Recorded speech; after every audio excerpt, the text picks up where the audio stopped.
Hi everyone, my name is Miju IRL and I'm one of the top AA gunners in the world, currently ranked number 10, and I'm here today to give you a quick tips and tricks guide on using the AA. A lot of people say that it's a newbie type vehicle, but in the right hands it can be actually quite a formidable vehicle on the battlefield, and it has and can swing the tide of battle. So rather than show you montages, and say how great I am, the way most other top players do, I figure, it's about time to share a bit of my knowledge.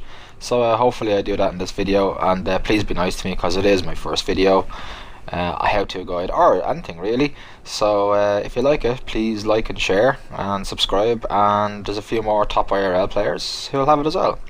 So onto the weapons. As you can see, you have the 20mm and 30mm. You also have the heat seekers, your passive radar, your Zuni rockets, your active radar, your active protection, fire extinguishers, smoke screens, IR smoke. Your optics, you have your by 3 zoom, your infrared, thermal optics, and finally your upgrades, your reactive armor, air radar, your proximity scan which is broken, your auto loader, thermal camo, and your maintenance. And I'll go into them in a little bit detail later on. So let's get started. Talking primary weapons, we have our two main primary weapons, and the machine gun, which is 20mm, and our 30mm. 20mm have a very long range, very high rate of fire, but they lack accuracy, making them not very good for firing on other targets other than jets and choppers. As you can see there, the 30mm is very accurate. It's great for taking out infantry, and when you start moving onto the light armoured vehicles such as ribs and vans, you can see how quickly it literally just shreds them apart.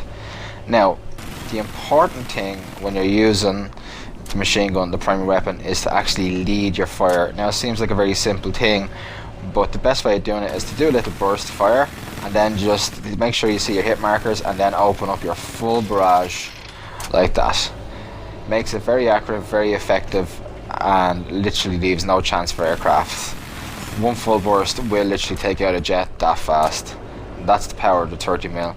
So again, you can see just doing a few bursts just to see if we can get my hit markers, which I got, found my range, and that fast, and from that distance down comes the jet.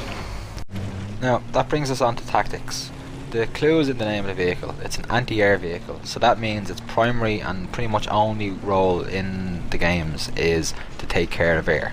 That means harassing them, shooting them down, disabling them, keeping them away from the main point of action, whether that's capturing flags, capturing bombs, doesn't matter. You keep the air away. After that, of course, then you look at harassing absolutely everything else, whether that's infantry, armour, you name it. But first and foremost, it's always the air. Now, that doesn't mean that you sit back in your spawn and farm kills, because that's not what a good AA gunner does. Now, you see a lot of people doing that, and that's not an effective role for an AA vehicle. It's not a frontline vehicle either though, and it's very lightly armoured, and very easily and very quickly taken out. So to counter that, when you come out of your spawn, you really need to find a solid indestructible object that you can quickly duck behind when somebody starts firing missiles, whether they're staff shells, SRAWs, MPT laws in particular, and post nerf now, the active protection will actually work against them, so that's brilliant, but remember, the important thing is that it actually is a support vehicle, and support your team, and it's not supposed to attack objectives with it, and it's a very valuable vehicle to your team, so it's not to be just given up lightly, and you should always go down with it. Like, a lot of people will run away from it, but that's not what you're supposed to do. So as you can see here in the video, what I'm doing is, again, it's not real actual gameplay, it's more just for the purpose of this how-to, but what you do is you always position the AA vehicle on the fringes of action the whole time, so that you can quickly get away from any incoming attacks, but at the same time that you very quickly support your teammates, whether that's by harassing infantry in the middle of a tank battle that you can start. As you can see here, you're taking health off them. You're not going to destroy a tank vehicle, but you're going to take an awful lot of health off them, which will give your teammates a massive advantage when they're attacking that, and that's what it's about. It's supporting your team like that. There's always a point on every map, every single map, where the AA is most effective, and like I said already, it's not in the spawn.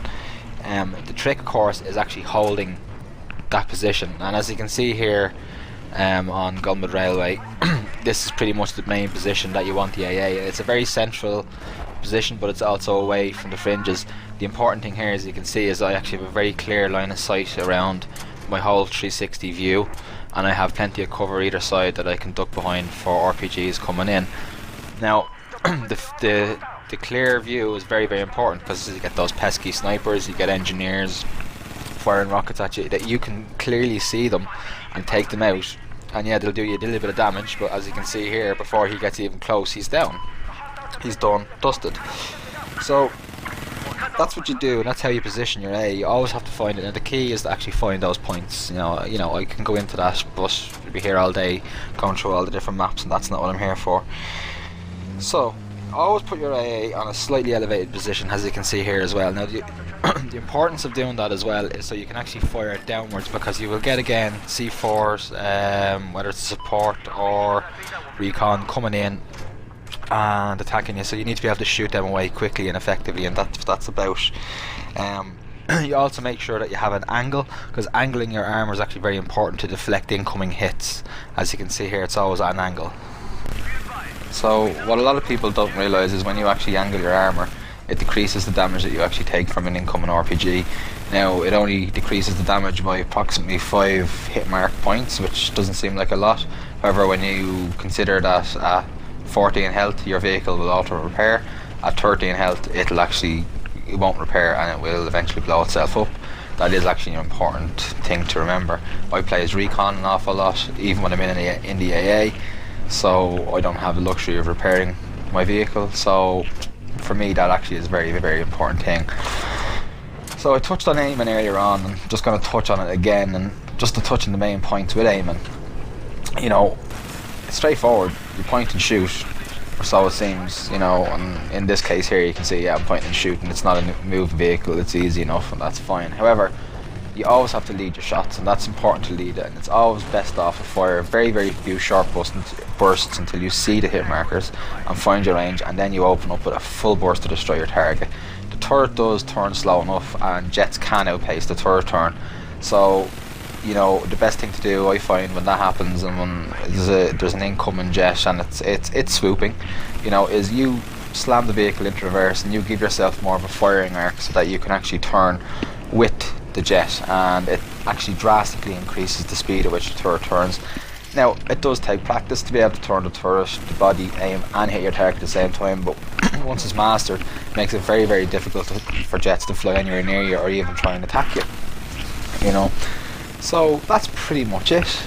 I don't think I've left anything out, and if I have, please feel free to put it in the comments as to what I could possibly add in the next video. Maybe I could expand further on the weaponry. I think the weaponry is fairly self-explanatory. So with that, I'm just going to finish up, and if you like the video, please subscribe, comment and like it and share it, and there'll be more videos coming soon from some of the other IRL clan members who are top ranks in their vehicles. Now it might be a while, but they'll get there eventually, and some of these guys are good, damn good, and it'll be interesting to hear what they have to say. So hopefully you enjoyed the video, and this will be the first of many.